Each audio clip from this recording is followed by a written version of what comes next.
लूका रचित सुसमाचार 23 अध्याय। ए अध्याय में वचन क संख्या 56 बाटे। एमिन 6 प्रकार क पूछताछ करल गल बाटे।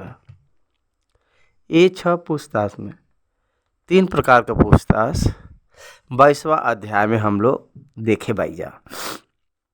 23 अध्याय में यीशु मसीह के जवन 6 पूछताछ बाटे 6 ट्रायल्स और ओकर विवरण एमे लिखल गल बाटे। पिलातुस एक अन्याय का न्याय करे बा। यहाँ पे 3 न्याय के बारे में बतावल गल बाटे। 3 प्रकार का न्याय अन्य लोग करे बाटे। पहला 3 न्याय स्वजन लोग मतलब यहूदी लोग निर्णय करे बा। जौन यहूदी लोग न्याय करे बान 3 न्याय वो एक धर्मी हन कह के निर्धारित भइल बाटे, लेकिन ओके छोड़ल नहीं चाहना यहूदी लोग। झूठा गवाही लोग, झूठा साक्षी लोग आवे तो उनके ऊपर कोई भी अपराधी नहीं बतावल गल बाटे। धार्मिक तौर से अपराधी तौर पे दिखावल चाहे तो यीशु मसीह जनता का व्यक्ति के रूप में दिखाई देत बा। ए प्रकार से समस्या उठी है धार्मिक रूप से अपराधी के रूप में न होई के ई एक राजनीतिक के हत्या के रूप में धार्मिक लोग योजना बनाए वहाँ। यही बदे यीशु मसीह के पिलातुस के पास लेके गरना। 23वां अध्याय वहाँ से शुरू होतला। पिलातुस के सामने यीशु के लेके जाए के जैसे पिछले बार करना वैसे ही वो उनके ऊपर अपराधी के मुकदमा के बदले बयान। पिलातुस भी जानत बान के यीशु मसीह के ये लोग अपने इच्छा से डाह से लेके आल बान और उनके अंदर कुछ भी गलती नहीं बा। पिलातुस से बात के जानत रहना। पिलातुस के पत्नी के वो रात में ही सपना में यीशु मसीह पवित्र हन कह के वो एक धर्मी व्यक्ति हन कह के वो विषय के बारे में पिलातुस के वो बताए गए। लेकिन पिलातुस लोगन के एक अधिकारी बयान न्याय उनके करे के पड़ी। On the petition of the people he had to do the inquiry. यही बदे वो व्यक्ति यीशु मसीह के जौन पिटिशन उनके ऊपर डालल गल बाटे यीशु मसीह के ऊपर वो अकर जांच करे रहना। वो पृष्ठभूमि में कोई भी रीत का अपराध उनके ऊपर नहीं दिखाई दिले बाटे। लेकिन गलील में ए व्यक्ति धर्म करत बान जौन पिटिशन बान। गलील का राजा हेरोदेस ओ समय में यरूशलेम में वो रहल। हेरोदेस के और पिलातुस का एक संधि भइल बाटे। ओसे पहले दिन वो लोग मेल करे रहना। यही बदे पिलातुस के पास यीशु मसीह के लेके जब लोग आ रहना तो हेरोदेस के पास भेजे रहना। और हेरोदेस यीशु के ऊपर कोई भी अपराध न दिखाए के वजह से वह पिलातुस के पास फिर वापस भेजे रहना। पिलातुस के ऊपर ज़्यादा तनाव हो गए रहल लोगन का। पिलातुस कई बार कोशिश करना यीशु मसीह के छोड़ावे बदे लेकिन नहीं हो पायल। काहे बदे के लोगन का भीड़ ज़्यादा रहा। लोग उनके कैसा राजा कह के हमके कहना वो कहना कि हमके कैसा राजा चाहिए, हमके यीशु मसीह राजा न चाहिए। तब पिलातुस हाथ के धोई के यीशु मसीह के इच्छा के अनुसार क्रूस पर चढ़ावे का सजा दे ले बयान। यीशु मसीह के क्रूस पर चढ़ावे बदे जौन समय रहल वो दिन का समय रहल भोर का। उस सारा न्याय कंप्लीट होने के बाद उनके क्रूस पर ले जाए से पहले अधिकारी का मंदिर जौन कुछ देर तक रख के सेना लोगन के नियुक्त कई के और सेना का सरदार के नियुक्त कई के क्रूस के कार्य के वो लोग तय करे बयान। यरूशलेम के रास्ता में से उनके गुलगत्ता के जगह पर ले गल बा। वहाँ पर उनके सुबह 9 बजे क्रूस पे चढ़ाए रहना, दो डाकू के बीच में। क्रूस पर यीशु मसीह 9 बजे आ रहना, 3 बजे तक यीशु मसीह वो क्रूस पर रहना। एकर मतलब 6 घंटा, सुबह 9 बजे से लेके शाम शाम 3 बजे तक, मतलब 6 घंटा। ये 6 घंटा में हम लोग लूका 23 अध्याय यीशु मसीह जौन बोले बान 7 बात, उस 7 बात में से 3 बात ये अध्याय में हम लोग देख सकीले जा। वो क्रूस पर से जौन 7 बात कर रहे ना, 31वां अध्याय में एमीन 3 बात देखे के मिलला। एमीन 3 बात देखे के मिलला। ये 3 बात प्रभु क्रूस पर जौन बात करे बयान 7 बात का विवरण हुआ है। 7 बात में का भइल बाटे हम लोग वचन में देखल जी। प्रभु एक महान शब्द से बोल के अपन प्राण के छोड़े बान, वचन के भी बताए बान। उनकर समाधि जौन बाटे दफनाइब का कार्यक्रम जौन बाटे ये अध्याय समाप्त होला। उनकर कब्र से ये अध्याय समाप्त होला। एकर मतलब शाम के 6 बजे तक, लगभग 12 आवर्स, दिन भर पूरा का भइल बाटे, प्रभु के जीवन में का करल गल बाटे, उ ए अध्याय में देखे के मिलला। पिलातुस के पास लेके जाए से लेके उनके समाधि तक, उनके शरीर के दफनावे तक ए अध्याय में वर्णन करल गल बाटे। लूका एकरे बारे में वर्णन करेबा। तो हम लोग पहला वचन शुरू करल जी, वचन के बाद वचन के देखत आगे बढ़ल जी। तब सारा सभा उठ के उनके पिलातुस के पास ले गई ना। ई सभा उठ के जौन लिखल बा के उठल बाटे, प्रधान याजक लोग, लेवीक लोग और धर्म के पुरनिया, ये सब लोग उठल बा। कहाँ से उठल बा? समाज मंदिर में से यीशु मसीह का तीसरा ट्रायल ख़त्म होते ही उठल बा। वो ट्रायल में वो लोग ये पूछे रहना के का आप परमेश्वर का पुत्र है, का आप मसीह है, कह के पूछे रहना। तू आप ही कहत भाया, कह के प्रभु ऐसा उत्तर दिले।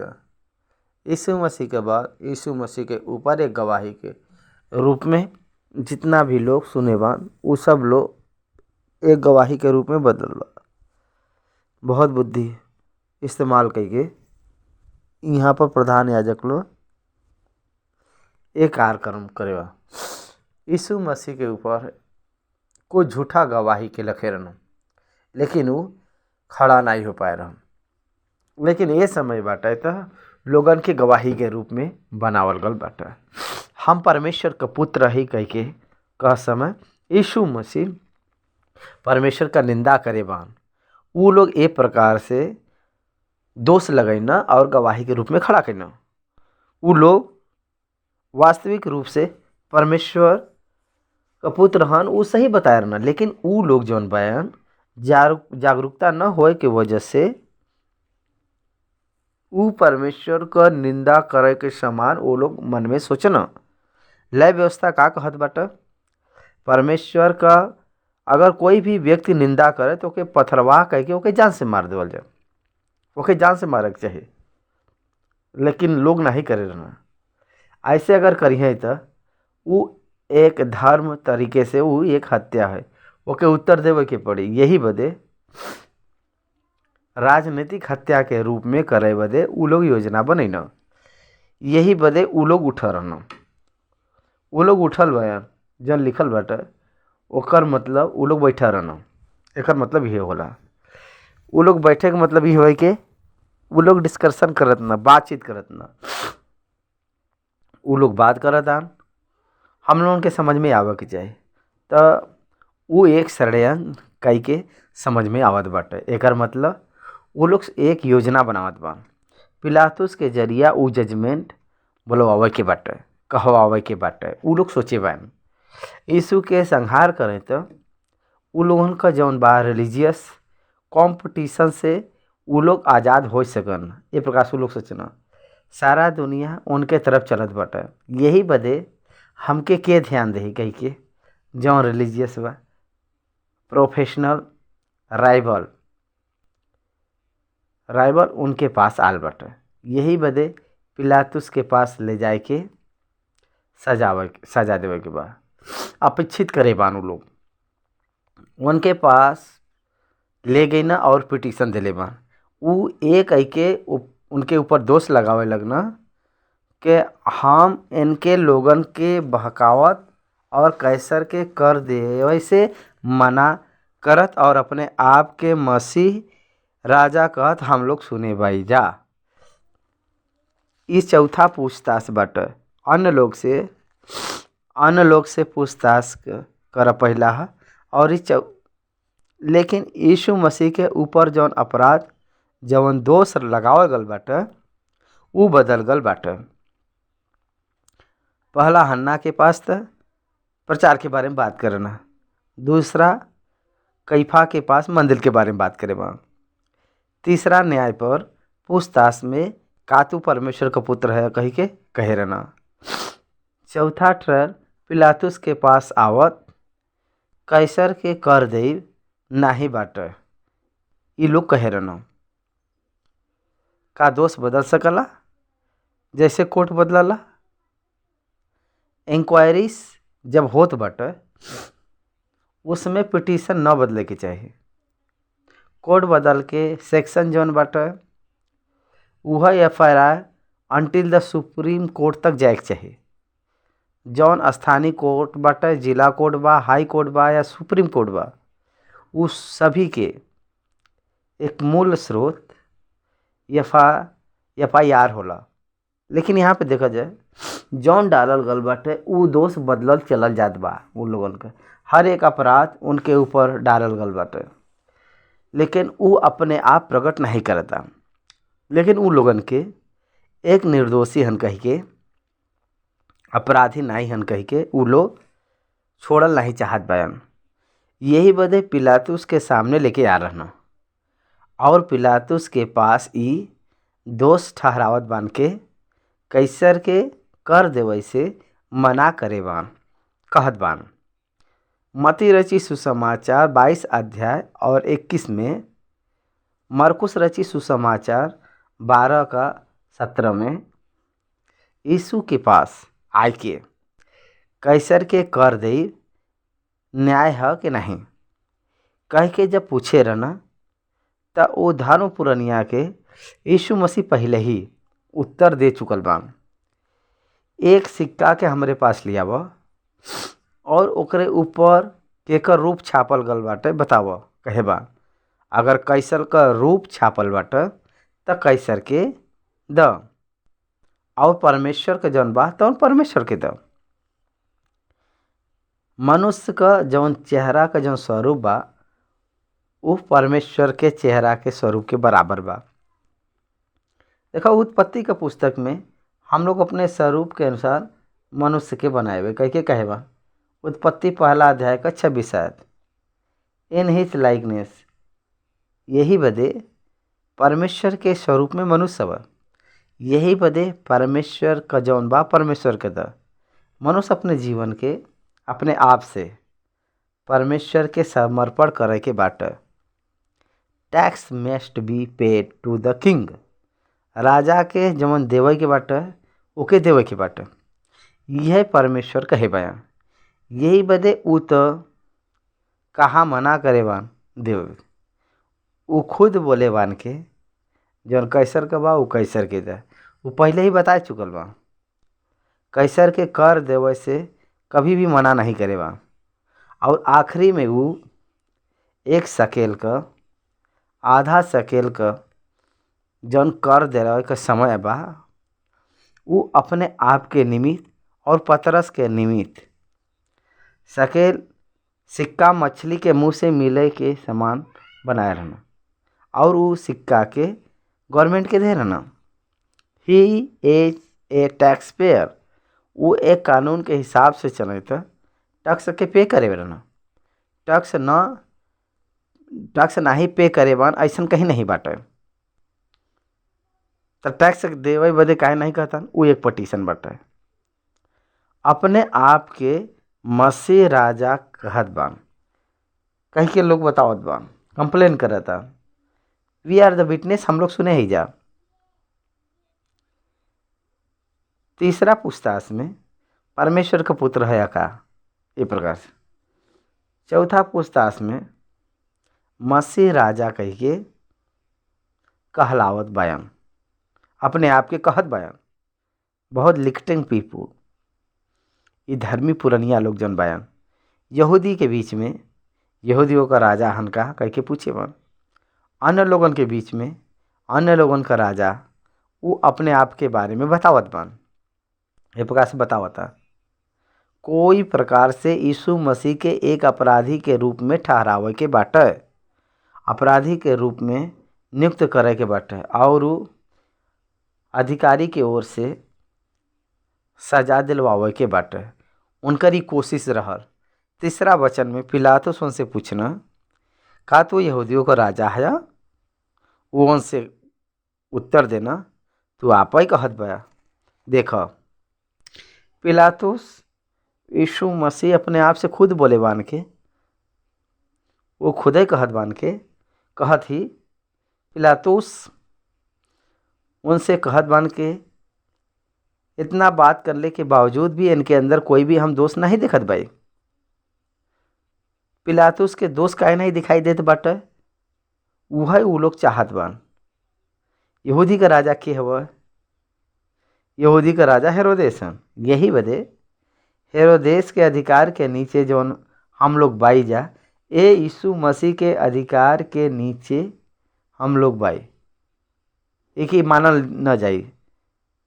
अगर वास्तविक रूप से अगर देखल जाए तो हेरोदेस भी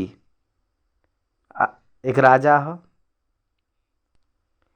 लेकिन उन लोगों के नीचे रहल हम चाहत भाई, लेकिन प्रभु यीशु मसीह के नीचे रहब उ लोग नहीं चाहत न। सरकार के प्रेरित करवावे बदे ये लोग चाहत बा। ये हम लोगों के यहाँ पे समझ में आवत। पांचवा वचन, लेकिन वो अदृढ़ता से कहे लगना, ई गलील से लेके यहाँ तक सारा यहूदी में उपदेश दे दे के लोगन के भड़कावा न, कह के बताओ लगना, और बहुत दृढ़ता से बोलत बा। एकर मतलब वो लोग छोड़ल नहीं चाहत बा, बहुत दृढ़ता से बात विवाद करे बा। गलील से लेके यहाँ तक यहूदिया तक ई उपदेश करत बान, भड़कावत बान। उ लोग कहत बान, कंप्लेन करतान, लोगन से बात करतान, उपदेश करतान, और लोगन के लेके उपदेश करत बान। ये प्रकाश कहत पिलातुस एक पॉइंट मिलल, गलील कई के जन कुल बतावता।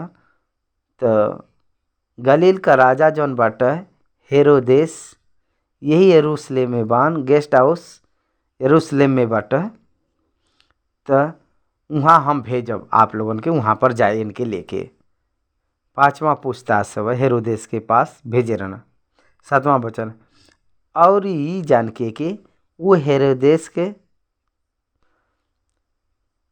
रियासत कहन, ओके हेरोदेस के पास भेज देना। काहे बदे? वो समय में वो भी यरूशलेम में रहना। हेरोदेस यीशु के देख के बहुत प्रसन्न भइना। काहे बदे? को बहुत दिन से उनके देखल चाहत रहना।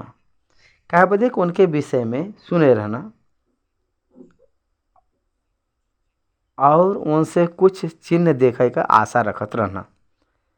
वो उनसे बहुत सारा बात पूछत रहना, लेकिन वो उनके कोई भी उत्तर नहीं देना। प्रधान याजक शास्त्री खड़ा भइना और तन मन से उन पर दोष लगावत रहना। तब हेरोदेस अपने सिपाही के साथ उनका अपमान करके ठट्ठा में उड़ाए और भड़कीला कपड़ा पहनाए के उनके पिलातुस के पास लौटा देना।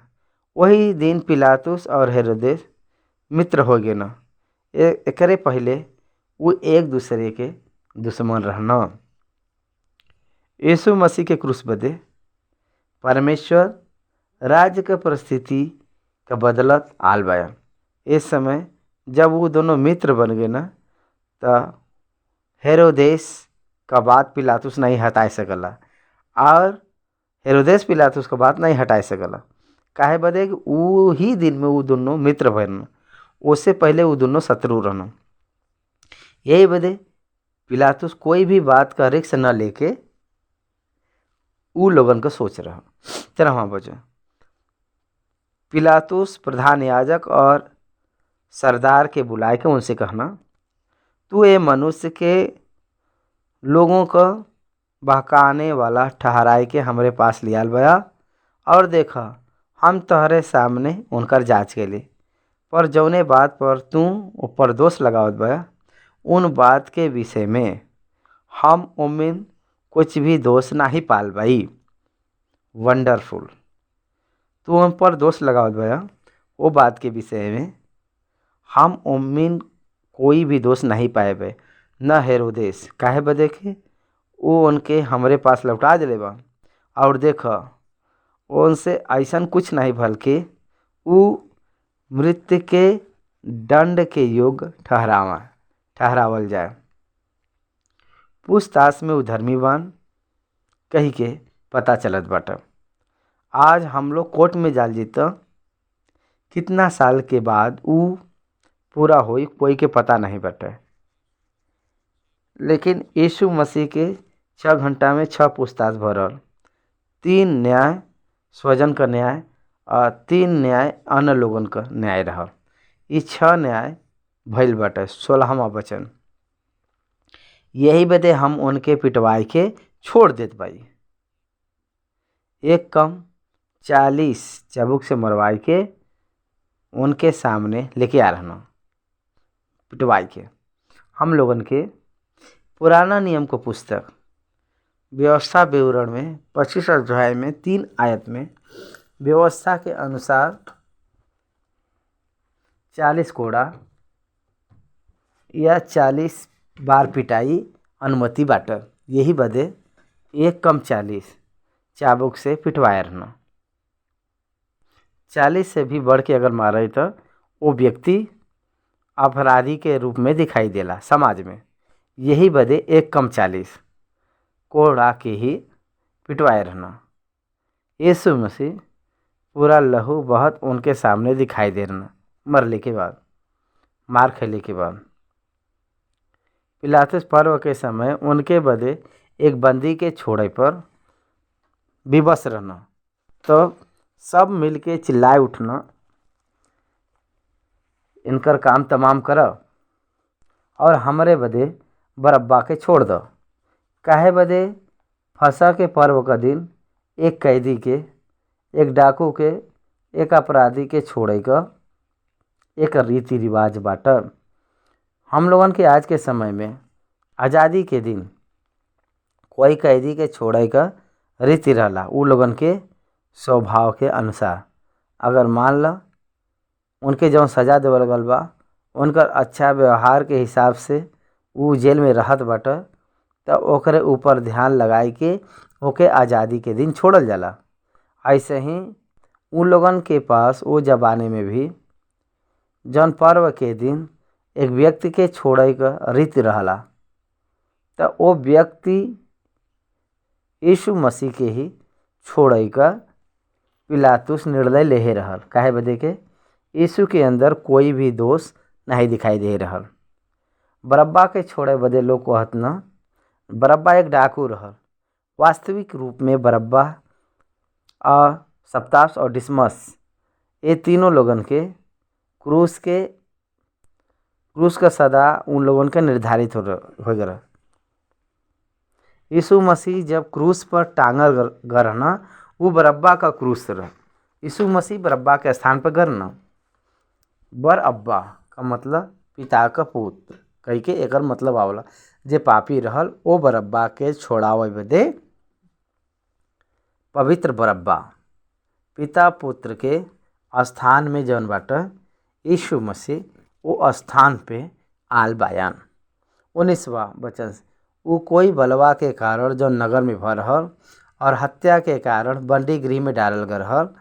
लेकिन पिलातुस यीशु के छोड़े के इच्छा से लोगन के पिलातुस यीशु के छोड़े के इच्छा से लोगन के समझैना, लेकिन वो चिल्लाए के कहना उनके क्रूस पे चढ़ावा। क्रूस पर वो तीसरा बार उनसे कहना, काहे वो कौन सा बुराई करे बान, हम उनमें उनके में मृत्यु के दंड का योग कोनो बात नहीं पाए भाई, यही बदे उनके हम पिटवाए के छोड़ देते भाई। लेकिन वो लोग चिल्लाए चिल्लाए के पीछे पड़ गए न के उनके क्रूस पर चढ़ावल जाए, और उनका चिल्लाई प्रबल भयल और पिलातुस आज्ञा देना के उनके विनती के अनुसार करल जाए। लोग जौन चाहत रहना वही न्याय का अधिकारी सजा दे। ई कौन बात बाटे, न्याय के अनुसार न्याय के अधिकारी के सजा देवे के चाहिए, लेकिन लोग जौन चाहत बयान लोग के क्रोध के अनुसार करे बदे न्याय का अधिकारी एक गलत सजा न्याय करेवा। उ न्याय एक अन्याय का सजा रहा। यशायाह के ग्रंथ में 53 अध्याय में उ एक अन्याय के न्याय के पाए के गयल बा। लिखल गयल भविष्यवाणी पूरा होए बदे पिलातुस ए प्रकार के न्याय के दिले बा। पिलातुस को पत्नी पिलातुस के खबर पहुँचाए रहे यीशु मसीह के जौन समाचार वो एक धर्मी हन, हम सपना में हम पाए भाई कह के बतावन, सपना में हमके मिलल बा कह के बताए बा। वो पवित्र हन कह के बताए, तब पर भी त लोगन से डर के और सरकार के अधीन हो गए वो अन्याय का न्याय चुकाए बा। वो न्याय देवे से पहले अपने हाथे के धोए, जैसा हम लोग दूसरा सुसमाचार में देख सकीला जा। लूका रची सुसमाचार 23 अध्याय ओकर 23 आयत 25वां वचन से हम लोग देखल जी। वो उनके मनुष्य से जौन बलवा और हत्या के कारण बंदी गृह में डालल गए रहना, और जैसे वो मांगत रहना छोड़ देना, और यीशु के उनके इच्छा के अनुसार सौंप देना। देखो यहाँ पर यीशु मसीह के उनके इच्छा के अनुसार करब, एक न्यायाधीश एक निर्दोषी के और एक धर्मी के बचाव के बाटे। लेकिन यहाँ पर लोगन के इच्छा बदे वो उन लोगन के ही सौंप दिले बा कह के लिखल गल बा। 26 वचन, जब वो उनके ले के जात रहना तो वो समोन नामक एक कुरेनी जौन गांव से आवत रहना पकड़ के उनके ऊपर क्रूस के लाद देना के उनके यीशु के पीछे पीछे ले चला। वो व्यक्ति बहुत भागवान व्यक्ति रहना कुरेनी, काहे बदे यीशु मसीह के क्रूस के उठावत समय यीशु मसीह के मददगार के रूप में वो खड़ा रहा। वही क्रूस के जौने क्रूस के ऊपर यीशु मसीह बलिदान भरना, वही क्रूस के कुछ क्षण उठावे का भाग उनके मिल रहा। बहुत महानता का चीज़ बाटे। ओकरे बाद कलेसिया के समय में कुरेनी समोन नामक ए व्यक्ति एक बिशप के रूप में वृद्धि भर रहा। इतिहास बतावला पहले वो तो झिझकत रहना, काहे बदे के वो जौन अपराध करना उनके ऊपर डाले वाला एक क्रूस रहा, यही बदे वो संकोच करे रहल उठावे बदे। लेकिन ओकरे बाद कुछ दिन के बाद वो जान लेस के हम यीशु का क्रूस उठाए भाई, ये प्रकार से तब वो जान गए न के हम कितना भागवान भाई। 27 वचन से देखल जाए तो डॉलरस उनके क्रूस का यात्रा यरूशलेम के गली में से उनका यात्रा भर रहा। इनमें लिखल बा लोगन का बड़ा भीड़ उनके पीछे हो लेस, और उम्मीन बहुत सारे औरत भी रहनी जौन उनके बदे छाती पीटत रहनी और विलाप करत रहनी। यीशु उनके तरफ मुड़ के कहना, हे यरूशलेम का औरत लोग हमरे बदे मत रोव, लेकिन अपने और अपने लड़कन बदे रोव। देखा हमार मित्र यहाँ पे उ कहत बान मत रोव, यहाँ कहता नहीं रोए के बाटे। वो मृत्यु होय के तीसरे दिन जी उठी हैं, यही बदे उनके कोई भी नष्ट न हुई। उनके क्रूस पर जाए बदे ही सारा नाम से ही ऊंचा नाम का परमेश्वर उनके उठावे जात बायन, मतलब उनके ऊंचा करे जाए वाला बायन। तो उनकर कोई नष्ट नहीं बा, लेकिन यरूशलेम के पुत्री का उनके बदे और उनके बच्चा बदे रोवा कह के कहत बन। काहे बदे के यीशु मसीह के लहू के अपने ऊपर, अपने बच्चन के ऊपर वो लोग उठाए रहना। ईसवी साल के 70 साल के बाद इजरायली के ऊपर, इजरायली जनता के ऊपर जौन उपद्रव यरूशलेम में जितना लोग निवास करत ना, उ लोगन के ऊपर जौन टाइटस कह के एक उपद्रव आवे वाला रहल, वो पहले ही जान के बताए रहना। आप बदे और अपने बच्चा बदे रोवा। धर्मी व्यक्ति के लहू के आप लोग अपने ऊपर लगाए के उपद्रव के लाए ले ले बाए। ये बदे अपने बच्चा बदे रोवा कहत बा। काहे बदे के देखा वो दिन आवत बाटे जमीन लोग कहिया धन हवे उ जे बाज बाटे जवन धन हवे उ गर्भ जौन बाज बा, जौन न जन्मे, जौन स्तन दूध न पियावे। उस समय लोग कहे लगे कि हमके ढाप लो। यहाँ एक भयंकर न्याय के बारे में कहे बा। यीशु मसीह के इनकार करे के वजह से क्रूस पर सौंपल गल बा। वो कारण के वजह से पहाड़ों से कहिए कि हे पहाड़ हमरे ऊपर गिर पड़ब। जौन स्थिति इजरायली के संतान के आवे वाले बाटे। झूठा मसीह 7 साल पालन करत समय परमेश्वर के तरफ से महान क्रोध ये दुनिया के ऊपर उंडेला गैल बाटे। बहुत से यहूदी लोग ये बात के कहत रुइहा कह के प्रभु पहले बताए बा। पहाड़ से कहिए कि हमरे पर गिरा, टीलों से कहिए कि हमके ढाप लो। यही बदे सावधान आप लोग नष्ट करे के जैसे वो लोग उनके समाधान रही हैं ऐसे कहे। काहे बदे के जब वो हरा पेड़ के साथ ऐसन कह सकना तो सूखा के साथ का कुछ न करी। हाँ 32 वचन उ अन्य 2 मनुष्य के भी जवन कुकर्मी रहना उनके साथ घात करे बदे लेके चलना। यहाँ पर देखो 2 मनुष्य दाएं और बाएं तरफ जौन उनके क्रूस के पास में डाला रहना, वो लोग मनुष्य कुकर्म ही रहना। यीशु मसीह कोई कुकर्म नहीं करे रहना, लेकिन वो लोग डाकू रहना। वो लोग बहुत हत्या करे हुए वो दोनों अपराधी रहना। वो सरकार के विरुद्ध करल गया आंदोलन करल गया लोग रहना। ई दोनों यही बदे वो लोग अपराध करेवान ए कारण वो लोगन के सजा मिली। 33 वचन वो जगह में यीशु मसीह के खींच के लोग लेके आ रहना।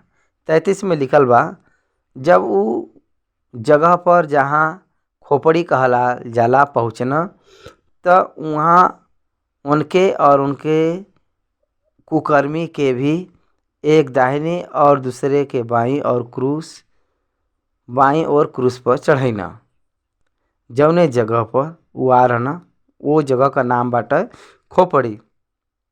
हम वो जौन खोपड़ी बा वो खोपड़ी के जगह में बैठ के प्रभु की स्तुति और आराधना करे रहली। जौने दिन हम वो देश में गए रहली वह स्थान उत्पत्ति का पुस्तक अब्राहम जौन 22 अध्याय में इसहाक के बलि देवे बदे जौन गए रहना वो अपन सर उठाए के वो स्थान के देखे रहना। लिखल बाटे। काहे बदे के ऊ एक खोपड़ी का स्थान हवे। 2 आँखें का गड्ढा और नाक का गड्ढा बहुत स्पष्ट रूप से वो पहाड़ में दिखाई देला।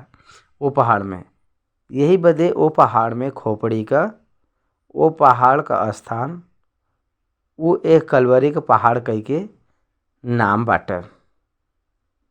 वहाँ पर एक वो कुकर्मी के भी एक धर्मी और दूसरे का बाईं ओर क्रूस पर चढ़ाए रहना। यही बदे यीशु मसीह सुबह 9 बजे क्रूस पर चढ़े बान कह के मरकुस रची सुसमाचार 15वां अध्याय दिखाई देला। देखा 34 वचन। तब यीशु ए प्रकार से प्रार्थना करत न ऐसे कहत बान के यीशु कहना, हे पिता इनके क्षमा कर, काहे बदे के ई नहीं जानत बान के ई का करत बयान। एकर मतलब क्रूस पर जब चढ़ रहना मरे से पहले 7 बात कह रहना। 7 बात वो कह रहना और इस 7 बात के क्रूस पर का घटना भइल बाटे ई बात विवरण देला। अगर क्रूस के बारे में आप नहीं समझत बान तो परमेश्वर का उद्धार और परमेश्वर का लक्ष्य आपके ना समझ में आई। अगर आपके क्रूस समझ में नहीं आयल तो परमेश्वर उनके अंगीकार करे बाटे तो उनके विरोध में जो लोग बान उ लोगन के परमेश्वर के सम्मुख में क्षमा करे के बाटे, प्रार्थना करे ही के बाटे। वैसे ही प्रार्थना अगर न करब तो यीशु मसीह क्रूस पे जाए के अर्पण न करिए। यही बदे प्रभु सबसे पहले बात में, हे पिता ई का करत बान, ई लोग नहीं जानत बान, इनके क्षमा कर कह के वो प्रार्थना करे रहना। वास्तविक रूप में क्या वो लोग जानत नहीं बान का करत बान? ऊ जौन चीज़ करत बान ऊ लोग ऊ सब जानत बान, लेकिन ऊ लोग का करत बान ई नहीं जानत बान। ई कौन बात बाटे? ऊ लोग जौन कुछ करत बान वो जस्टिफिकेशन के हिसाब से ऊ लोगन का एक विश्वास के अनुसार यीशु मसीह कह के एक कॉम्पिटेटेड के हम लोग रिलीजियस कॉम्पिटेटेड के मार डालत बा कह के लोग सोचता, न कि परमेश्वर जौन भेजे बान अपने बदे उद्धार करता के हम लोग मार डालत बाई जा। ऊ लोग कभी भी नहीं सोचे बान। यही बदे प्रभु उनके नहीं पता बाटे जौन कहे बान ऊ जानत बायन ऊ सब नहीं जानत बान। ऊ बात सच बाटे। ऊ लोग का करत बान ऊ लोगन के नहीं मालूम बा। ऊ लोगन के उतर के जौन परमेश्वर का वचन बाटे ऊ लोग अपने आप ही धिकारत बान। ऊ लोगन की बात पता नहीं बाटे, लेकिन खुदा जानत बान, प्रभु जानत बान और ऊ प्रार्थना करत बान। जब यीशु मसीह ये प्रार्थना के करत रहना तब तक यीशु मसीह के लोग जो निंदा करे रहना, ई जौन 2 डाकू बा दाहिने और बाईं तरफ 2 डाकू में से एक अंतर नियुक्त करल गल बाटे। पहला बात क्षमा कर कह के मांगे बदे एक डाकू दूसरे डाकू से बहुत स्पष्ट रूप में ई कोई अपराध नहीं करे बा, हम तो अपराध करे भाई बात करे लगना। देखा और वो चिट्ठी डाल के उनकर कपड़ा बांट लेना। लोग खड़ा खड़ा दिखत रहना और सरदार भी ठट्ठा करके करत न ई दूसरे के बचैना। अगर ये परमेश्वर का मसीह हयन और उनकर चुनल हयन तो अपने आप के बचाएला। ये प्रकार के रूप में वो लोग ठट्ठा उड़ावत रहना। परमेश्वर नियुक्त करे भय मसीह उनके दृष्टि में एक सामर्थी राजा होला, शत्रु के हाथ में से अपने आप के बचाए लेना, वही के मसीह कहल जाला। उन लोगन के दृष्टि में ई बात बाटे। यही बदे उनकर भावना वहाँ पर प्रकट करे बान, अगर तू मसीह है तो अपने आप के बचाए के बाहर आओ।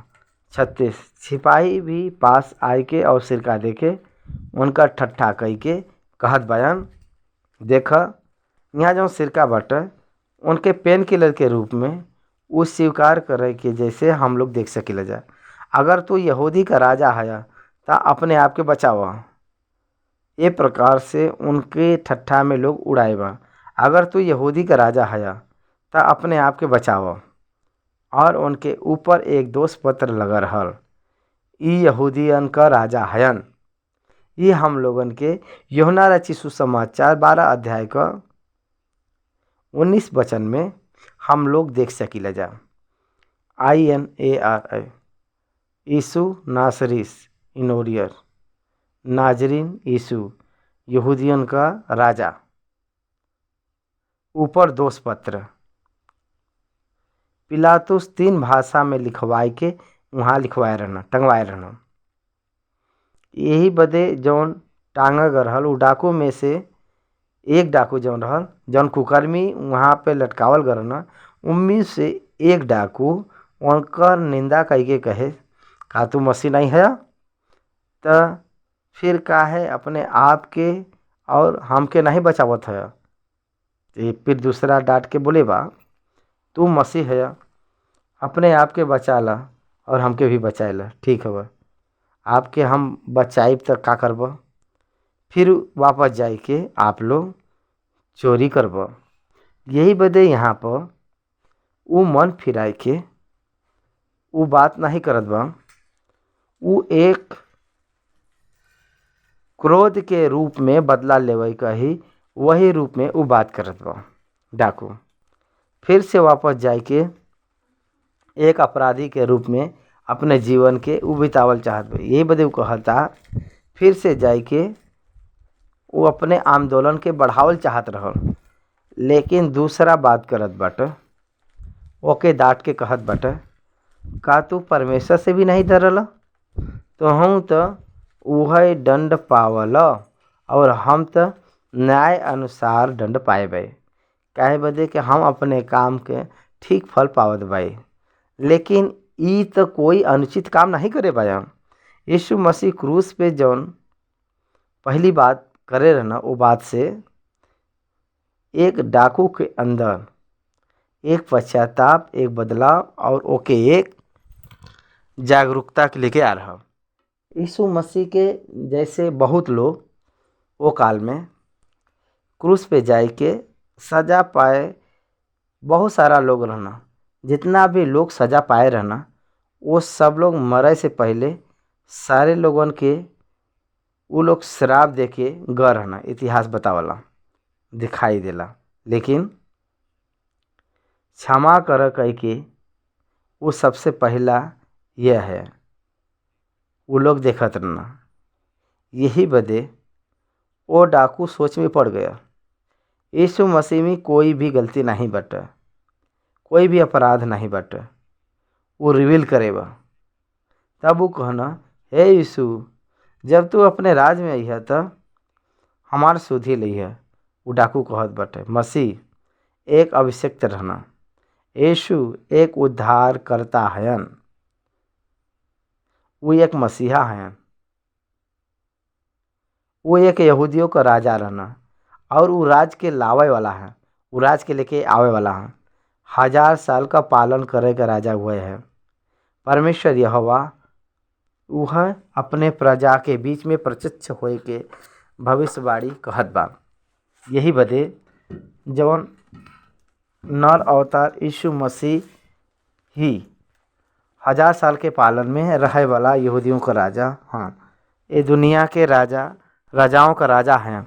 यही बदे ये डाकू बात करत तू अपने राज में जब अइह तो हमार सुधी लइह, राज में अइह। तब यीशु मसीह फिर से पृथ्वी पर 1000 साल के पालन करे बदे यरूशलेम में अइह। जैतून के पहाड़ पर वो आपन कदम डलिहन।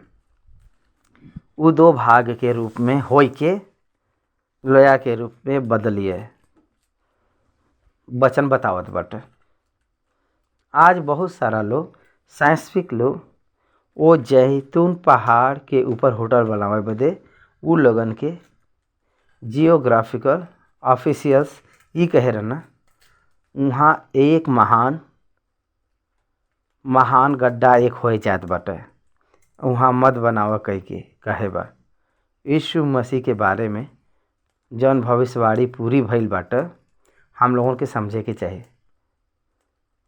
यीशु आप और आपका राज्य में जब तू अइह त हमार सुधि लइह। तब कब यीशु मसीह राज्य में अइह?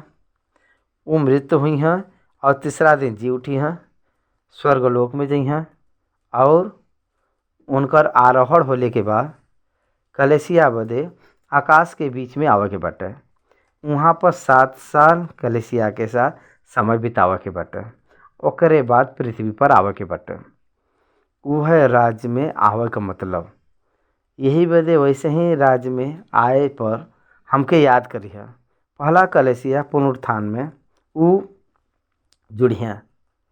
7 साल कलेसिया यीशु मसीह के साथ आकाश के बीच में वो शामिल हुई हैं। ओकरे बाद उन्होंने का मतलब यीशु मसीह यरूशलेम के वो एक राजा के रूप में आवे वाला बया। वो प्रकार से ओल्ड टेस्टामेंट के जितना सेंट लोग बान वो सब जी उठी हैं। यही बदे यहाँ पर कहत बान जब तू अपने राज्य में अइह तो हमार सुधि लइह। आप जब राज्य में अइह तो हमके भी याद करिह। सबके जब जी उठैब वो जी उठावे में हमके भी जी उठैया। जब डाकू ये प्रकार से बोलत बा ओकरे बदे यीशु मसीह ऐसा उत्तर दे रहना वो समय तक काहे बदे रुके के बा।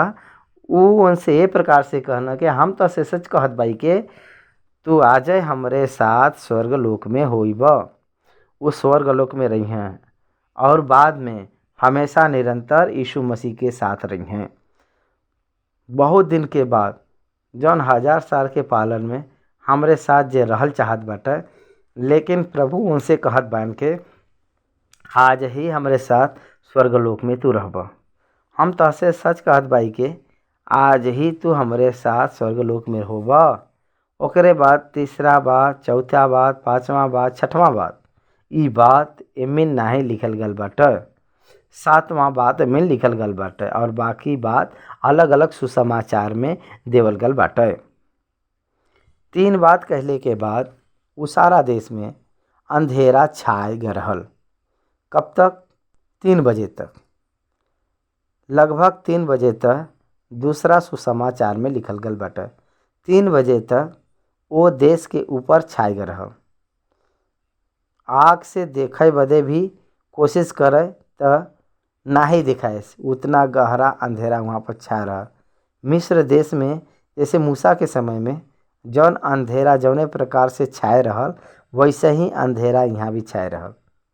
यीशु मसीह चौथा बात लगभग 3 बजे करे रहना। ओकरे बाद क्रम रूप में 4 बात करे रहना। चौथा बात में ही छठवा बात इंक्लूड भइल बाटे, लेकिन वो लिखित पूरी होए बदे हम प्यासा ही कह के कहे बाया। काहे बदे वो मरे से पहले पहला आगमन में आखिरी भविष्यवाणी एक बचा रहल वो पूरा होए बदे हम प्यासल बाई उजन बोले वाला बान वो शब्द वो 5वां बात में इस्तेमाल करे बायान। 4, 5 और 6 और 7 बात में का संभव भइल बाटे अगर देखा जाए प्रकार से तो चौथा बात में हे प्रभु हमके काहे छोड़ देला जौन बात बाटे ई परमेश्वर से मांगा समय यीशु मसीह परमेश्वर का हाथ नहीं छोड़ना। परमेश्वर ही यीशु मसीह का हाथ छोड़े के समान देखे के मिलेला। एकरे वजह से का समझ में आवत बाटे रोमियो को पत्री 8वां अध्याय में लिखल गयल बाटे परमेश्वर अपने खुद के पुत्र के पाप के आकार के रूप में ये दुनिया में भेज के उनके शरीर के ऊपर मनुष्य के पाप के डाल के उनके शरीर के ऊपर परमेश्वर स्वयं सजा दिले बयान। हाँ बात ही सच है। हर एक अनाज्ञाकारिता और हर एक अपराध न्याय का प्रतिफल बाटे। मौत के वजह से मौत का बल जवन रहल ओके नष्ट करे बदे शरीर लहू मांस में प्रभु आ रहना। यही बदे वो मृत्यु के नष्ट करे दायरे रहना। चौथा बात में यीशु मसीह मनुष्य के कल्पना के वजह से यीशु मसीह के शरीर के ऊपर वो पाप के डलना, उन डेल के परमेश्वर उनके छोड़ दे रहना। वो समय में वो धर्मी के पूरा करे के जैसा, परमेश्वर के पवित्रताई के पूरा करे के जैसा, पाप जौन नहीं जानना ओके पापी के रूप में बनाए बन कह के कुरिन्थियों का पत्री पौलुस जौन लिखे बा वो लिखित के पूरा हो जैसा हम लोग देखी ले जा। 6वां बात में समाप्त भइल बा कह के कहे बा। 6वां बात में समाप्त बा। 4था बात में समाप्त भइल कह के ज्वाइंट रूप में बतावल चाहत न, मिलल जैसे वो बोलल चाहत न, लेकिन बीच में 5वां बात लिखवाए रहना, लिखित पूरी भइल बा। यही बदे यीशु मसीह क्रूस में बीच में वो मानव के कार्य के परिपूर्ण करे पाया। मनुष्य के जौन गिरे वाला आग का सजा, वो सजा यीशु मसीह परिपूर्णता से पूरा कह के ख़त्म करे बा। तब पर भी वो अभी भी जिंदा बा, फिजिकली ही वाज एलाइव, वो पूरा करे बा। और वो healthy also, physically he was alive and healthy also. वो 6वां बात बहुत खुशी से डालल गयल एक महान शब्द बट, महान चिल्लाहट बट। यीशु मसीह बहुत खुशी से ये बात कहे रहना, आनंद से एक महान काम करे बन काहे बदे के वो पूरा भइल, समाप्त भइल कह के मनुष्य के ऊपर जो डालल गयल पाप का सजा बा, उस शैतान के अधिकार पूरा भइल बाटे, ख़त्म भइल बाटे, समाप्त भइल बाटे। मनुष्य छुटकारा पाए बाटे। मनुष्य के और परमेश्वर के बीच में जौन आड़ा रहल, उ जौन पर्दा हट गए रहल, परमेश्वर के पास मनुष्य के एक स्वच्छ रूप में आवे बदे, अपने मन से आवे बदे एक मौका मिल रहल। यही बदे समाप्त भइल, मनुष्य के समाप्त भइल कह के बता देला। और सूर्य का उजियाला जात रहल और मंदिर का पर्दा बीच से फट गया। और एक यीशु बड़ा शब्द से पुकार के कहना, हे पिता, हम अपन आत्मा तेरे हाथ में सौंपत बाई। यीशु मसीह 7वां बात में वापस अपने पिता से संबंध बनावत रहना। 6वां बात में यीशु मसीह के हाथ के परमेश्वर छोड़े रहना था। 7वां बात यीशु मसीह परमेश्वर के हाथ के अपने आत्मा के सौंपत रहना।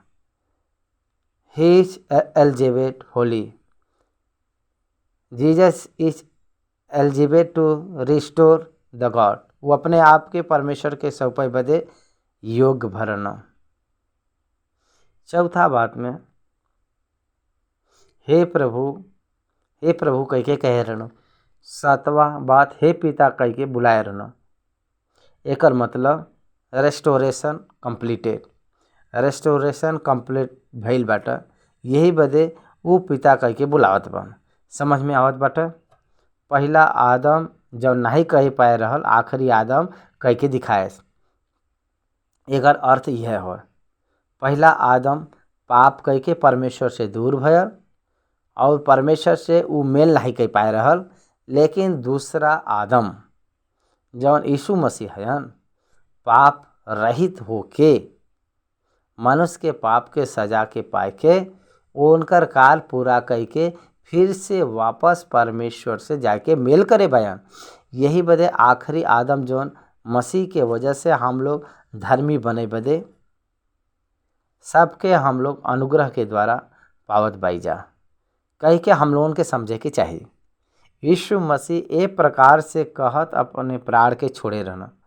यीशु मसीह का प्राण नहीं गर रहल, यीशु मसीह ई कह के प्राण के छोड़े रहना। मनुष्य का प्राण बिना बोल के जाला, लेकिन उनकर प्राण नहीं गर रहल, वो प्राण के अपने आप के छोड़े रहना।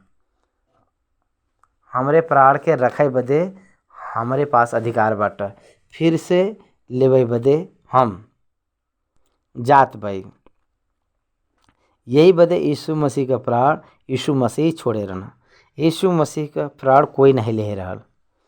जौन सरदार नियुक्त कर रहना वो क्रूस के सजा के वजह से एक अचंभित कार से यीशु मसीह का मौत नहीं आल बाटे। यीशु ही आपन भौतिक प्राण के रखे बा। काहे बदे कि वो अपने भौतिक मौत के जरिया तब तक वो बंदी में जौन आत्मा में रहना उनकर भौतिक पुनरुत्थान के द्वारा उनके आत्मा के ऊपर अधिकार के लिए आई के परमेश्वर के सम्मुख वो लोगन के प्रेजेंट करे बदे वो एक भौतिक मृत्यु में वो लीन होत बा। उद्धार बदे भौतिक मृत्यु का जरूरत नहीं बाटे। उद्धार बदे जौन बलि क्रूस पर बाटे भइल बाटे ओके भौतिक मृत्यु का जरूरत नहीं बाटे। क्रूस पर ही वो एक आध्यात्मिक मृत्यु के पाए बयान वो परमेश्वर से दूर भइल बा। चौथा बात में सातवां बात हम फिर से वापस उमेल करे रहना आध्यात्मिक पुनरुत्थान आगे रहल। मनुष्य के उद्धार पावे बदे एक आध्यात्मिक पुनरुत्थान चौथा बात में ही संपूर्ण भइल बाटे। यही बदे यीशु मसीह शारीरिक मृत्यु के जौन पाए रहना वो मृतकन के पुनरुत्थान में प्रथम फल के रूप में उठावल गल बयान। हम लोगों के समझे के चाहिए हम लोग हमेशा शारीरिक पुनरुत्थान बदे वो शारीरिक मृत्यु के और शारीरिक पुनरुत्थान के अनुभव करे बा। ई महान सत्य अगर आप न जानब तो उद्धार का बाटे पुनरुत्थान का बाटे समझ में नहीं आई आपके। सूबेदार वहाँ खड़ा रहना सूबेदार जौन कुछ भरहल वो देख के परमेश्वर का बड़ाई करना निश्चय ई मनुष्य धर्मी रहना। क्रूस उतर के यही तो हम मसीह कह के मानव परमेश्वर का पुत्र कह के मानव सब लोग ये प्रकार से कह रहना। लेकिन यीशु मसीह वो क्रूस पे न उतर के वो धर्मी हयन और मनुष्य का पुत्र हन कह के वो प्रकट करे रहना। सूबेदार काहे बदे के इतना जल्दी वो मरल बान वो कन्फर्मेशन कैले के बाद यीशु मसीह धर्मी व्यक्ति हैं। वो एक मनुष्य का परमेश्वर का पुत्र हन कह के सूबेदार प्रकट करे बान।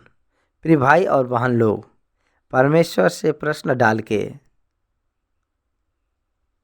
वो पूरा नहीं भल बाटे कह के वो जमाने की जितना भी जनता सोचत रहने यीशु मसीह वो अपने आप मृत्यु हो के वो धर्मी हन कह के परमेश्वर का पुत्र हन कह के निर्धारित भइल बा। मनुष्य जौन सोचो न ओकरे अनुसार नहीं परमेश्वर जौन सोचो न ओकरे अनुसार करना। 48 वचन और भीड़ जवन यहाँ देखे कि इकट्ठा बढ़ल एक घटना के देख के छाती पीटत लौट गई। लेकिन उनकर सब जान पहचान और जौन स्त्री गलील से उनके साथ आ रहने दूर खड़ा भयन ये सब देखत रहने दूर से देखत रहने। लेकिन कोई भी वो डेड बॉडी के क्लेम करे बदे किसी कोई के पास हिम्मत नहीं बाटे। तब एक आब रहना महान भक्त निकोदेमुस करके एक व्यवस्थक का उपदेशक ये दोनों सोच के एक योजना बनाए के ये दोनों यीशु मसीह के शरीर के कब्र में रखवाए रहना।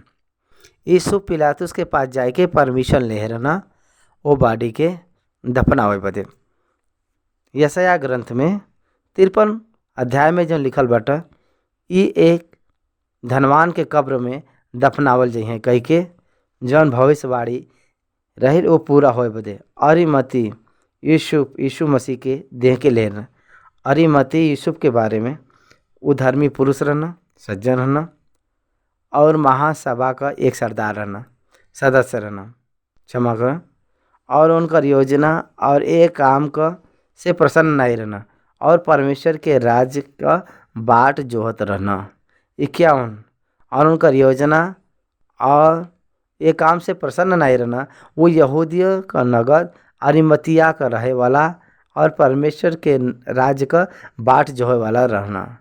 वो पिलातुस के पास जाके यीशु के शरीर के मंगना और उनके उतार के मलमल के चादर में लपेटना और एक और में रखना जौन चट्टान में खोदा रहल और ओमें कोई भी कभी नहीं रखल गरल। उ तैयारी का दिन रहल और सप्त का दिन आरंभ होए पर रहल। वो स्त्री लोग जवन उनके साथ गलील से आ रहनी पीछे पीछे जाए के वो कब्र के देखनी और ई के उनका शौक कौने प्रकार से रखल जात बाटे।